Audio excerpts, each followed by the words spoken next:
ব্রাহ্মণের সার্বিক ব্রাহ্মণবাড়ির জন্য আপনারা একটু কাজ করেন।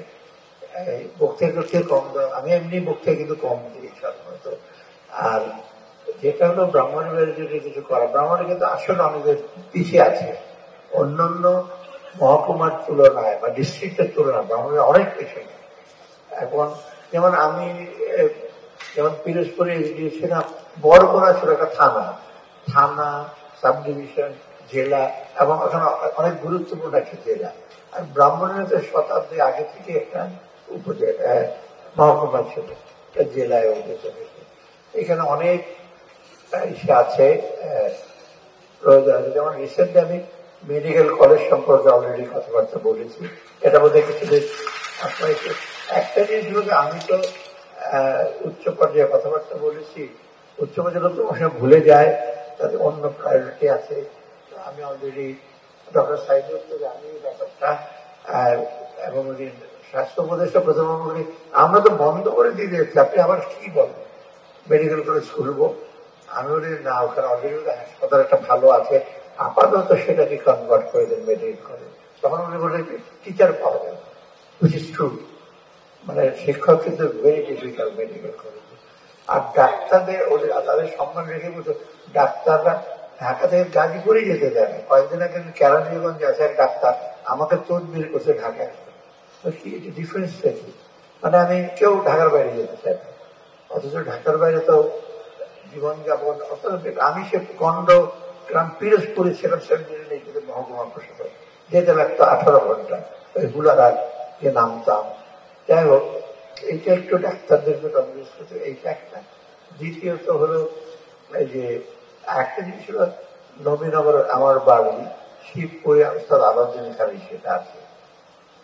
শিবপুরের কথা আমি বললাম, আমি ইতিমধ্যে কিন্তু শ্বাস খেলি যে উপদেষ্টা টিম পার্টি যেটা হবে, উনি আমাকে বললেন আমি ডিসেম্বর মধ্যে করে দেবো। কিন্তু সেইখানে যখন তখন শুনছি কারা কারা নাকি ব্রাহ্মণ বাড়িতে নিয়ে যেতে চায়, দুইটা হলে আপত্তি নাই, কিন্তু শিবপুরে ওনার আসল জায়গা।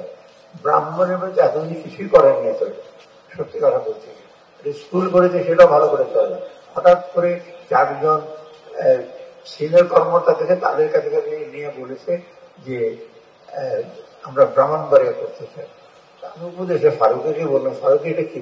কেন আপনি চিন্তা করেন শিবপুর হবে, ব্রাহ্মণের দরকার আরেকটা হবে। অর্থাৎ শিবপুরটা হলো প্রেফারেন্স, ওরা জন্মস্থান ওখানে। আরো দু একটা সমস্যা আছে, নবীনগরের ভেঙে যাচ্ছিল, রাস্তাঘাট নাই।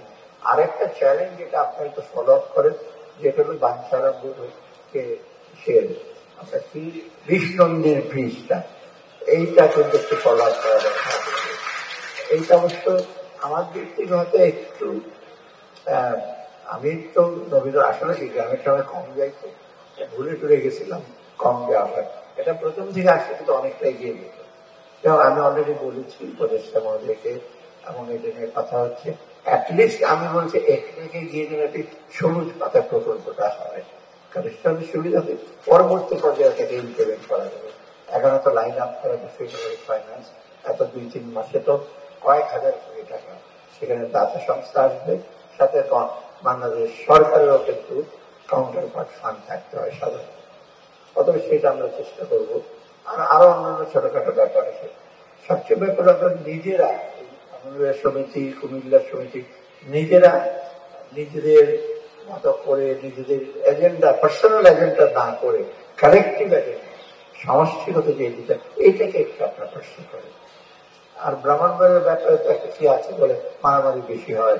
মারামারি বাংলাদেশে অনেক জায়গায় হয়, ব্রাহ্মণবাড়িটা বোধ একটু পেপারে বোধ একটু বেশি ফলাও করে, কারণ অনেক সাংবাদিক ব্রাহ্মণবাড়িয়া, সাহিত্যিক ব্রাহ্মণবাড়িয়া, অনেকে তাদের বদৌলতে অথবা তাদের ওখানে থাকেন, তারা সেগুলো একটু বেশি।